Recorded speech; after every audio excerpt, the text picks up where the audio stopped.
Hello dears, German ഹോസ്പിറ്റലിൽ admit ആവുന്നവർക്ക് എന്തൊക്കെയാണ് കഴിക്കാൻ കിട്ടുന്നറിയാൻ എല്ലാവർക്കും ആകാംക്ഷ ഉണ്ടാകും. ഇത് ട്രൈ ചെയ്യാനുള്ളൊരു അവസരം എനിക്കും കിട്ടി. ബ്രേക്ക്ഫാസ്റ്റിന് 1 കപ്പ് ചൂടുവെള്ളം, പഞ്ചസാര, പാല്, ചായപ്പൊടി ഇതെല്ലാം മിക്സ് ചെയ്ത് നമ്മൾ തന്നെ ചായ ഉണ്ടാക്കി കുടിക്കണം. ടീ ബാഗിൻ്റെ പല വെറൈറ്റീസ് ഉണ്ട്. ഞാൻ ബ്ലാക്ക് ടീ ആണ് എടുത്തത്.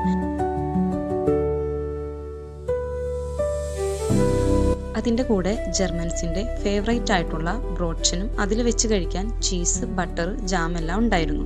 പുഴുങ്ങിയ മുട്ട പകുതിയാക്കി മുറിച്ച് അതിൻ്റെ മുകളിൽ പെപ്പറും സാൾട്ടും ഇട്ട് കഴിച്ചു. ഉച്ചയ്ക്ക് നോൺ വെജ്, വെജ്, ഡയബറ്റിക്സ് എന്നിങ്ങനെ 3 മെനു ആണുള്ളത്.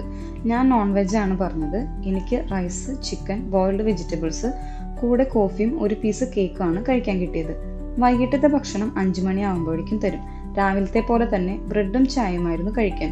ഇവരുടെ ബ്രേക്ക്ഫാസ്റ്റും ഡിന്നറും എല്ലാ ദിവസവും ബ്രെഡിൻ്റെ ഓരോ വെറൈറ്റീസ് ആയിരിക്കും. ലഞ്ച് ഓരോ ദിവസവും ഡിഫറെൻ്റ് ആയിരിക്കും.